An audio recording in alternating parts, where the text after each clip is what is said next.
we are. I'm sure you've heard. I am sure you've heard the sheriff tonight. I got here now a year or so ago down there in Texas. He would tell you all the things about that. The county sheriff has more power than most any other law enforcement officer or elected official in the whole United States. Most people do not know that. That's right. And the Sheriff Mack intends to instruct the sheriffs on what their constitutional duties are and the power they got. A lot of sheriffs don't know. They're just trying to go along with the politicians. Oh, that's right. Yeah. Now, how do we counter? Let me ask you. You know, I mean, even talking about the county sheriffs and supporting the, the law that we passed and voted in here in Arizona to allow police to deport illegal aliens. I mean, if we keep them here in jail, it costs us about $50,000, and the prison industries are milking us, and they're milking their labor, and they're using them as slaves anyway. You know, in Texas, they're working the farms and growing the food and pretty much being self-sufficient while they're building new prisons. Yes. But every one of those prisons we build is costing money out of the taxpayers. You know, why not abolish the laws against victimless crimes? Let anybody, if you want to trade on the border, man, come to the border. You can bring your pot up here. You can bring your cocaine up here. You know, you'll probably find buyers for it over here. And we stop the whole police state thing by, if there's no corpus delicti, there is no crime. There's no crime. That's right. That's absolutely right. To me, I mean, the press was going to say, oh, he wants to legalize drugs. Well, excuse me, drugs are legal, and there is a 20,000% markup on things like Luvox, you know, the tranquilizers, the sedation, how they're sedating America. That's all legal. But they want to put you in jail for smoking a joint? Yeah, they do. And now, apparently, the states that have under the 10th Amendment, under states' rights, have legalized medical marijuana use. Yes. Now the Obama administration seems to be jumping on all those people out in California and other states that do that, that try to enforce their federal statutes about it. That's right. It's very dictatorial. That's right. And you know, there is nowhere in the Constitution that it says that the government has any right to outlaw any kind of plant. You know, I mean, and the Bible says they gave it all, God gave it all to us, you know. So, I think that, I know that neither you or I or anyone else that would be on the program here would I'm not advocating drug use, but if someone wants to take a substance into their body, I don't think the law has any right to tell you whether or not to do that. It may be very foolish what you do. That's not the question. Is that should our government be involved in oppressing us about different things we take into our body? I don't think so. I don't think so either. And, you know, the fact is that America is drugged, and I am against that. I'm not advocating anybody taking any type of pharmaceuticals or narcotics. Right. Right. You know, you function much better straight. Now, I don't consider marijuana to be anything that's dangerous, addictive, considering more people have died from aspirin than they have smoking pot. So the point is that if you don't have the rights as an individual to pursue your life the way you want, you know, you're protected. Your choice of religion is your opinion. You wanna bow down on the sand, you know, pray to Mecca, knock yourself out. I'll try to keep my Saint Bernard off of you. But Oh, yeah, yes, I agree. But Now, the whole idea of Liberty Villages, I don't know if people can work together. We have been so decentralized and communitized. If you're not working as a group in a factory, you know, if you're not marching down the hall single file into schools, like they're turning schools into models for prisons. Are you aware of that? yes, I have heard that. Yes, yes, that's a very bad thing. The what other routes do we have to do this? Now, if we're talking about this, because we've mentioned the Jews and the Zionists and the Rothschilds, you know, that will automatically make us into their enemies, won't it? Oh, yes. Oh, yes. Very definitely so. Yes. How do we combat that when they try to paint us? Or they'll use somebody like Steven Seagal to try to make the militias look bad, you know? That would be good, wouldn't it? Yes. It's you know, I keep thinking they have control of the media, and I think what we're doing right now. What we're doing right now is the biggest threat to this whole New World Order crowd out there, because we've got 300 people watching this and listening right now. 300 people.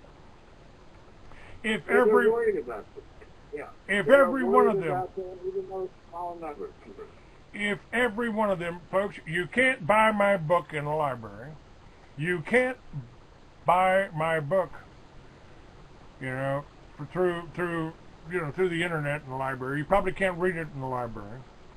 And I've got the whole history of the Rothschilds, how they've been interfering in this country for hundreds of years. Hundreds of years. Hundreds of years, yes, exactly.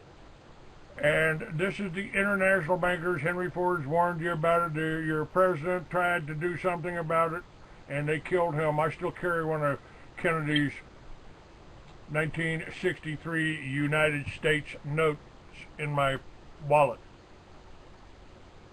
Right. So, what else can we do? What else can we do? How do we accomplish? They're going to call us an anti-Semite. How do we accomplish reaching people? If 300 of you send this video out, and it'll be available to you. I'll send it to you by email, Harrell. You send it out to people. You let we're not advocating revolution. We're just advocating defending our Constitution. Defending. That's all we're doing. Like I say, it's really, when you look at, unfortunately, the minimal amount of people we actually reach. Again, the powers that be are upset about that. They don't want us to reach anyone. And I think more people are waking up, at least enough to disturb the so-called powers that be, at least disturb them and make them concerned about what's going on, that patriots are finally, after all this time, beginning to really speak out. And maybe this Occupy Wall Street will turn into something better than it is. So far, it's just been a big mess as far as I'm concerned. Well, something is happening. At least there we get some couch potatoes out of their couches and into the streets. Now, what's happening now? There you go. Harold, we're coming up on 11/11/11, and I put together an event for veterans, for the county sheriffs. I put that together last month, almost 2 months ago. I put it together, put it up on the website. It's up there. And that's over in Cochise County. We're just talking about one county, but I'd like to see it happen in county by county by county. And now, November 6th, I was informed that veterans and service members across the country have issued a national call to action for all patriotic Americans under a document titled A Declaration to Restore the Constitutional Republic, an ongoing strategy to be launched in Washington, D.C. on Veterans Day, November 11, 2011. Men and women who have risked life and limb to fight for freedom and liberty around the globe now turn their attention to fighting for freedom and liberty at home. They are calling for peaceful actions, both nationally and locally, beginning on 11/11/11 in their assembly at the Washington Memorial at 0600. The declaration to restore is extensive and very clear. They are calling upon those who have taken an oath to protect and defend the Constitution to act now upon those oaths. They are calling on both oath takers, both active and inactive, as well as all patriotic American citizens, to stand with them in the pursuit of justice. I return to constitutional government and the rule of law. Led by Colonel James Harding, U.S. Air Force retired, the 20th most decorated military officer alive today, and Colonel Harry Riley, USA retired, via Veterans Defenders of America. The organization has had enough and will not sit idly by and watch the current destruction of their country and the daily assault on everything they hold dear. Working against a strong headwind to get their word out. The word is getting out and many are answering the call. A partial list of supporters is posted at the organization's website, demonstrating a clear grassroots rebellion swelling from the bottom up. Great effort went into the Veterans Declaration, but what is the end game? A call for Obama and others to resign is not likely to result in any resignations. Even a call for the impeachment is unlikely to cause members of Congress to begin impeachment proceedings after Congress has ignored their honor-bound duty to have stopped Obama and company long before now. Now, we're going to have that event and everything will be posted on my website. If you're listening to this show, you know, Harrell Rhome and I, Clay Douglas, are telling you the truth here. We're telling you the truth. We're telling you about what's happening here. And we have the power to stop it. We do indeed have the power to stop it. But what people need to realize is that the power of the people is not just some expression, it's the truth. And we need to come back and have it again. And if I may use a term, I use it nonviolent revolution. But we need to have a revolution. Revolution means change. And Obama talked about change. Well, we don't want the change he has. That's change in our pockets. But we need real change in America. We need to go back to a lot of what the country was founded about. And maybe eventually people will be ready to turn around and do that. I can only hope. Keep going, Harold. I'm just getting a cup of coffee. Okay, not a problem. And like I say, I appreciate being on your program. And those who are interested in my book, which is From the Temple to the Talmud, brand new book. It's published on the internet. Go to barnesreview.org. Look up at the very, very top of the page. It says new products. Click on new products, and one of the things that comes up will be my new book, From the Temple to the Talmud. Get it, read it. Also, if you want to email me again, Revisionist at AOL.com. EAGOEREVISIONIST at AOL.com, and I will love to talk with you and exchange emails with you. All right, I've got you up on the. And folks, I'd like to put in a request too. I would like to hear from you by email. Now, I get a lot of emails, but they're generalized. It's news stories. I go through hundreds a day, and I very rarely get a personal email. You know, this ain't the Alex Jones show, man. I answer my emails, I answer my phone, and I'm looking for people to work with. You know, I put this event together for Sheriff Deaver here and Sheriff Larry Deaver. Who has gone to Congress and testified on about the illegal situation. And we just need our government and allow our police officers to enforce the laws that we've already got. And we need to make a few changes here, but we got to do that, and we've got to do this by educating the people. That's what we're trying to do with this show. And I've got links to your book and everything else, Harold. And I want to thank you for being on my show here. It's been really great. And we're out of time. God bless you, Clay. I hope to be on again. I will have you on again. And you're featured today up at freeamerican.com. If you'll just let everybody know about that, they'll be able to see me doing the interview with you. You know, probably cussing my my computer out here, but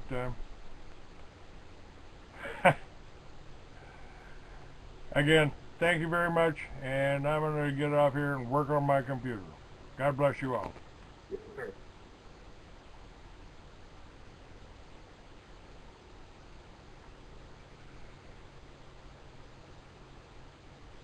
Come on, sugar, work here.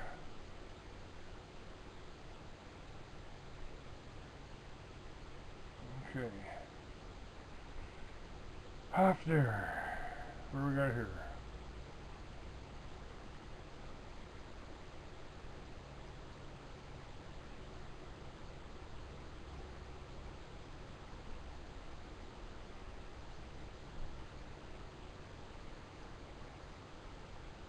All right. I'm back. Probably a little bit of music here while I talk to you, but folks, I still got 300 of you on. Pass this on. Pass this on. We've got information. We're trying to do everything that they're doing nationally.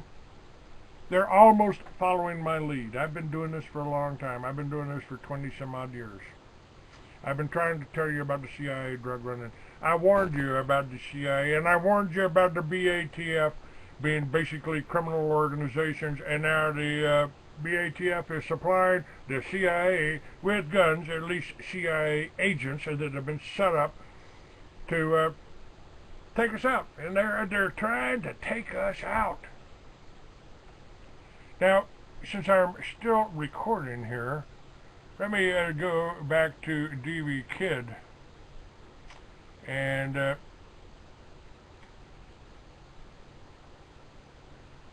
yeah, she's talking about the Marines veteran's skull fractured by a police projectile. Emotions run high, and law enforcement forget their oath to protect. Before you know it, things can get completely out of hand because the protesters outnumber law enforcement. No one I know wants to see the violence continue, either from protesters or cops, to the fullest extent of the law. And DV says, and I echo this, I hope Scott Olson, the victim of the Oakland thing, you know, any law enforcement officer that steps over the line needs to be prosecuted to the fullest extent of the law. And I hope Scott Olson, the victim and the family above, will sue the city for millions. The Occupy movement is strictly about agitating and recruiting, about bringing down capitalism and furthering the goal of world domination, not under the poison of democracy, but communism. You remember what happened in New Orleans during Katrina? It didn't have to happen that way. Had the constitutional militia under the control of the state been operational. Lack of understanding about the constitutional militia is rampant. The people don't understand it. Gun owners don't understand the Second Amendment, neither do the state legislators. But they better wake up and get educated. The constitutional militia is not to overthrow the government. It is necessary to the security of a free state. The constitutional militia under the control of the state isn't about eliminating sheriffs. It's about complementary and supportive to constitutional law enforcement under the Second Amendment, folks. The ADL, Southern Property Law, tell you, Clay Douglas started the militias. You're damn right I did, and I did it in the governor's office. Governor Gary Johnson, who's running for president right now, you need this man in office. Out of all of the above, even Ron Paul, Gary Johnson would do more to stop this war on drugs, this war on the American people. I'm going to bring him back on my show here shortly. I'll try to get a hold of him. And, folks, I need your support, too. I've got books. I'm telling you about the books Harrell Rhome wrote. He's done research in one direction. I've done my research over the years, and all of that is included with the story of what happened to me in my book, Mystery Babylon. We got the history of the Rothschilds. This is who we're going after. You know, and I started the militias. Yes, I did, in the governor's office. Yes, I did. Because, and Debbie, DV Kid says that the militia is about being complementary and supportive to constitutional law enforcement under the Second Amendment. When the FBI listed me and guide to right-wing extremists, I called up the chief of police of the New Mexico State Police, and he said, Clay, you don't have a thing to worry about from me or any of my men. I've been reading your magazine for 10 years. That's the way it should be with law enforcement. I'm not here to hurt the sheriff. I'm here to help. I'm here to help. You know, and I've done that in my career a number of times. I've backed up police officers when somebody was a female police officer anyway. I stepped up. Everything calmed down. Sergeant came over later and thanked me. That's treating the police as our public servants and giving them the support we have, as long as they do it to us. Now, what they're trying to do is militarize the police. They're trying to militarize the police and turn over control to the federal government, who will bring it into a BATF type of standard. This is what we have to protect against. This is what we have to do, and that's what we can do with the militia and the people. Now, if people were afraid, oh, you're the militia? Yeah, so are you. If you're between the ages of 18 and 45, and you're an able-bodied male, you work for the governor. You work for the sheriff. You are the posse. You are the American people. Get over it. Quit letting them put the labels on. Okay, okay. Come on, get over it, folks. Because the Constitution itself, well, Clay, what about this report that the Homeland Security is trying to demonize the militia again? Yeah. What part of the Second Amendment don't you understand? The Constitution itself empowers the militia of the several states for national purposes. The militia are not optional, discretionary, or disposable for Congress, the President, the judiciary, the states, or even we the people. Because the militia of several states, Congress lacks all authority to either create or dissolve them. Congress also lacks the authority to disregard, neglect, or impede the militia with respect either to their performance of their constitutionally mandated services to the nation or their practical ability to perform those services. Instead, the Congress's powers and duties are to provide for the calling forth of the militia for particular national purposes and to make them fully effective for their purposes by providing for organizing, arming, and disciplining them in Article 1, Section 8, Clause 15 and 16. The President shall be their commander-in-chief when they are called into the actual service of the United States. The judiciary lacks authority to absolve either Congress or the President of the responsibility. And second, although the militia of the several states are statists, the state cannot dispense with them either, because the Constitution presupposes their permanence, and the Constitution is the supreme law of the land. Okay. And third, because the militia are state institutions, the Constitution reserves to the state an exclusive power and duty to govern such part of them as may not be employed in the service of the United States, and a concurrent power and duty provided for the organizing army and discipline of their militia if Congress refuses, fails, or is unable to do so. Indeed, if a negligent or criminal Congress is shirking its duties or conspiring to defeat the Constitution, could render the militia impotent and thereby put the nation and states in peril, and the states, nevertheless, could do nothing to correct the situation. It would be absurd to think of the militia of the several states at all. And fourth, because the militia is composed of we the people in arms, all Americans retain the right and reserve the power to array themselves in the militia of their states should Congress and the states completely fail to neglect or refuse to perform their duties in particular. There's a lot of talk about martial law, but few have any understanding what it means. Who is agitating for that? What happened during the federal dragoons in the military got involved during Katrina? The last thing you want is military in our streets. The rage is blowing across this country, increases every day. The big money behind the Occupy movement are serious, and sadly tens of thousands of useless fools are being sucked in something they don't really understand. Even as I type this column, some of the players are being exposed to the dirty dogs they are. Acorn Officers scramble, firing workers, shredding documents after expose the players behind the Occupy Wall Street movement. Acorn, throw the tens of millions illegal in this country. Throw in the tens of millions of illegals in this country, just biding their time, and we have real potential for ugly violence.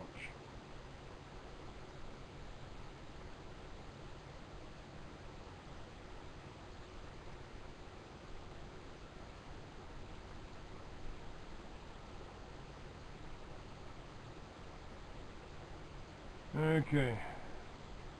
Of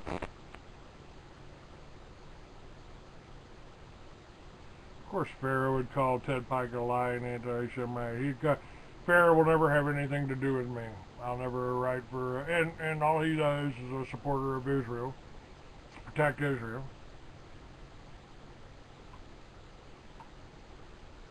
Folks, I'm putting together events, but even as I do this, it's being stifled.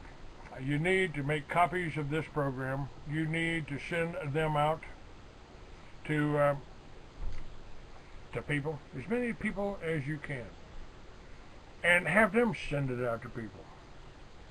I am telling you a way to do this. I set up the militias in the beginning. I promoted them. The ADL certainly gives me credit for that. Thank you, boys.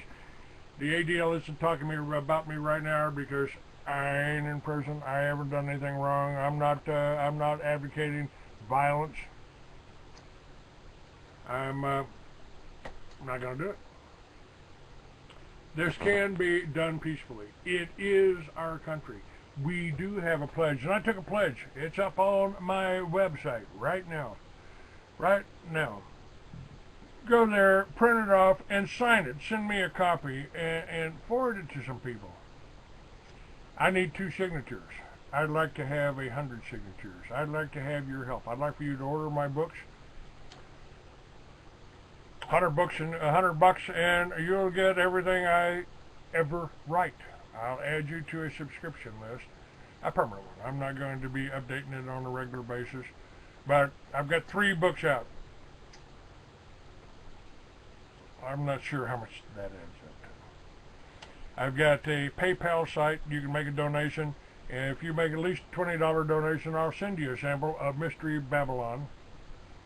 I just sent out a couple of 100 copies of my One Bloody Alabaster Eye, which has a future segment in it that I'm praying don't come true, but I'm afraid it will, because everything I wrote about 40 years ago is happening today. I study history, and I interview a lot of great people. And I'll have William Blair on. He works with the American Indians, and he'll be talking about indigenous identity theft tomorrow. It'll be Tuesday, November 8th. Robert Pelton will be there. Robert Pelton has written a lot of books. He's had the Civil War cookbook, the Revolutionary War cookbook, and he's done a lot more. He'll be up on Wednesday. And we'll be talking with the Palladian on the Thursday, and Friday, Chris Key from Swatch. Talk about we'll be talking about smart meters and how these bands will certainly help you with that. I don't have a smart meter. Okay. And where are we at here? We're out of time. God bless you all. Did I close out on that? Wait a minute. What did I do here? Yeah, I'm closed out on that.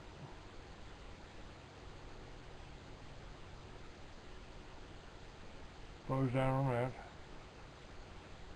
Okay, so all I got open is this.